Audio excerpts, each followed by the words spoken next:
All right, entitle this TR and Taft Part 1. This is still in the progressive era. We have just we were just getting done talking about the Spanish-American War, and now we're going to continue that. President McKinley, as we know, was president during the Spanish-American War, and unfortunately for him, this is going to come to an end. He was in Buffalo, New York, September 6, 1901, and he was visiting the Pan American Exposition in Buffalo when a 28-year-old anarchist who recently lost his job in a factory moved to a farm in Ohio. He was an anarchist. He was fed up. His name is Leon Czolgosz, C-Z-O-L-G-O-S-Z. McKinley was very approachable, liked to shake hands, talk to people, and Czolgosz is going to use this to his advantage, and he'll basically walk up. You can see in this picture, his hand is wrapped in a huge bandage with the guns underneath that. He walks up and shoots McKinley twice. They were able to get one bullet out. Okay, they basically used sunlight for their lighting, reflected off of a mirror in the operating room. But they did get one bullet out of his chest, but the other one ripped through his stomach walls, and they couldn't find it. And basically, what they had to do is sew him up and hope for the best. And obviously, otherwise we wouldn't be talking about it. That didn't work out very well for McKinley. He dies on September 14th, 1901, which leaves his vice president, Teddy Roosevelt, in charge. Excuse me. Now,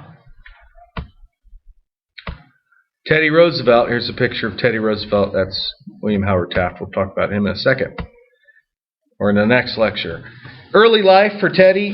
He was born in New York City, Oyster Bay, New York. He was a sickly child growing up. He wore glasses. He had colds. He was nearsighted.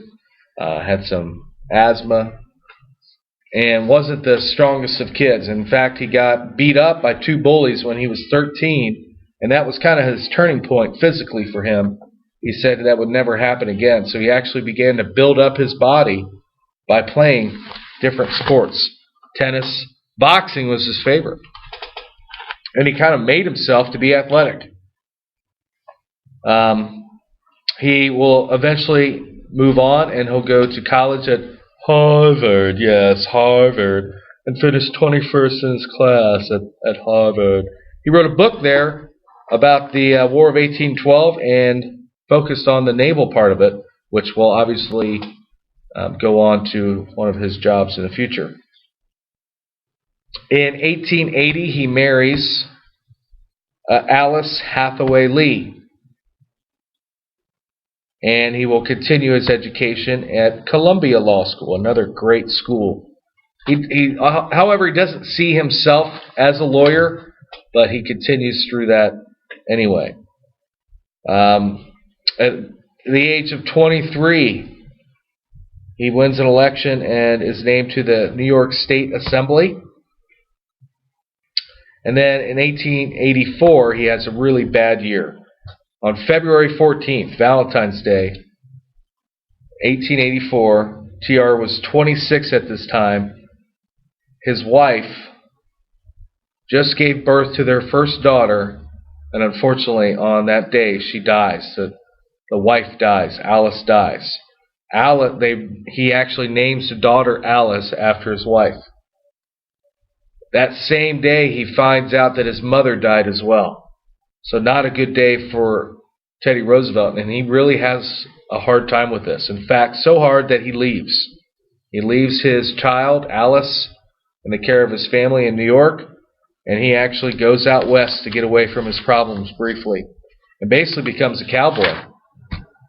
While he's out there, he's dealing with some of these cowboys and things like that, and they kind of pick on him with his thick New York accent and his thick glasses, until one day a guy approached him that had two guns on him, and TR basically manhandled the guy. Wasn't afraid.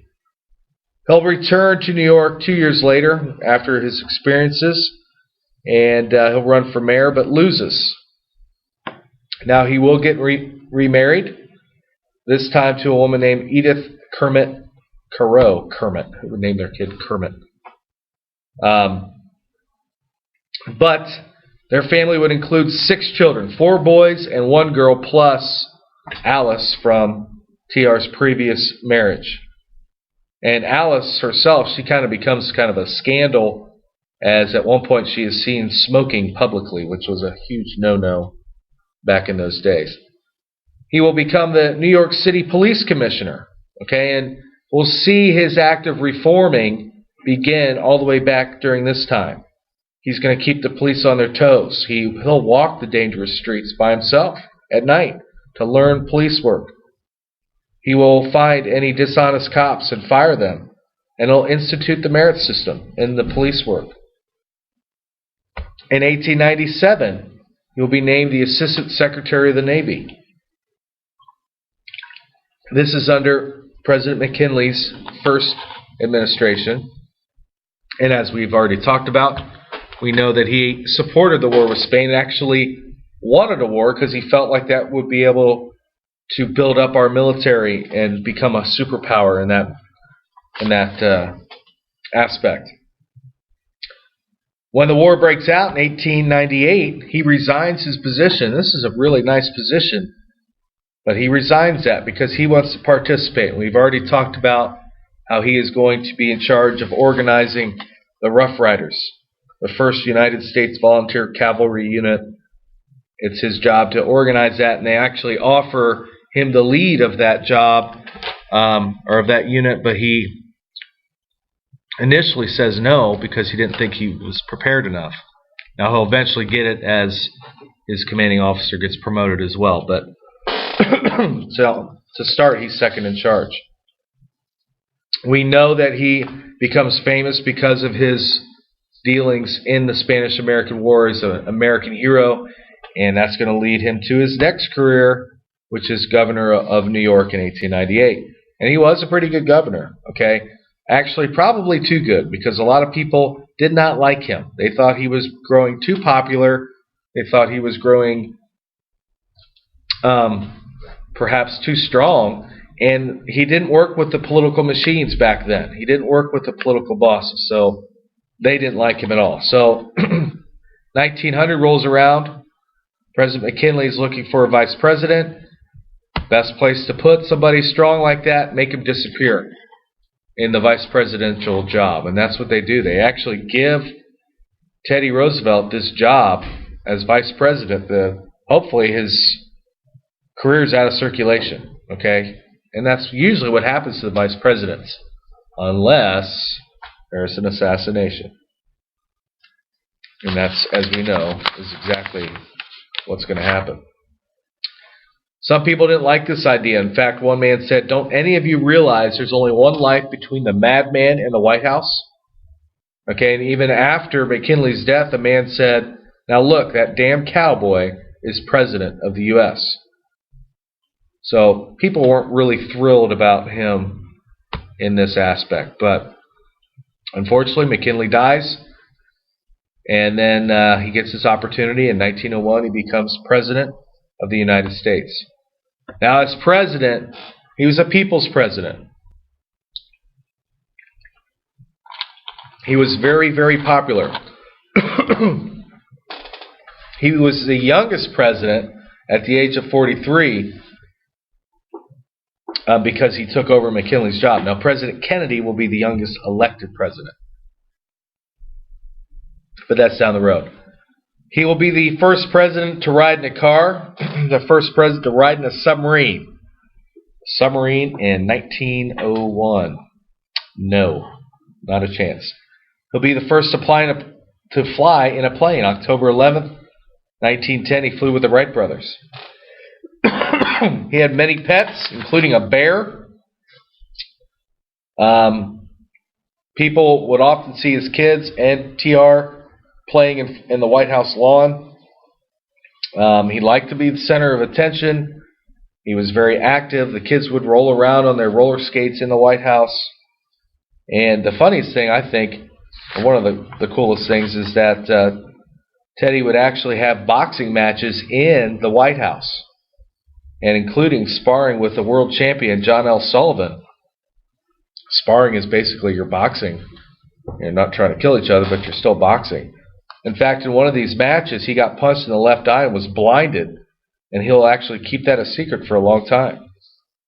TR was very popular because he believed that people deserve a fair deal, a fair excuse me, a fair chance to do what they want, and he actually called this the square deal. He believed every American is entitled to a square deal. It goes back to the language back during that time period. And that's going to usher in the period of reform called the Progressive Era. The highlights of his square deal are trust busting, as we'll talk about, conservation, and then there's some other things that we'll throw in there. One other interesting fact is the teddy bear is actually named after Teddy Roosevelt because of his popularity. And if you look at this picture, you'll see the old teddy bear down here. Now he's on this big steam shovel because he's going to build the Panama Canal, which we will discuss later. Okay, the teddy bear story actually comes from he was hunting for bear, and he refused to shoot a bear cub on a hunting trip. So that's kind of where that comes from. So interesting. Now, a trust buster. A trust. When you hear the word trust, I want you to think of a monopoly. Okay, a trust is a group of separate companies placed under the control of a single managing board. Big business seemed to have become more powerful than the government before TR took office. And it's becoming more and more of a problem. And it's not fair to the consumer and to the everyday person. So TR is going to go after these trusts or these monopolies. And he's going to bring back the Sherman Antitrust Act. The Sherman Antitrust Act. And basically that declares illegal any business combination that sought to restrain trade or commerce. And he's going to basically weed out all these evil business practices. The first one he goes after, he's not pulling any punches. He goes after the Northern Securities Company, which is a railroad holding company that just happened to be owned by the richest man in America, J.P. Morgan.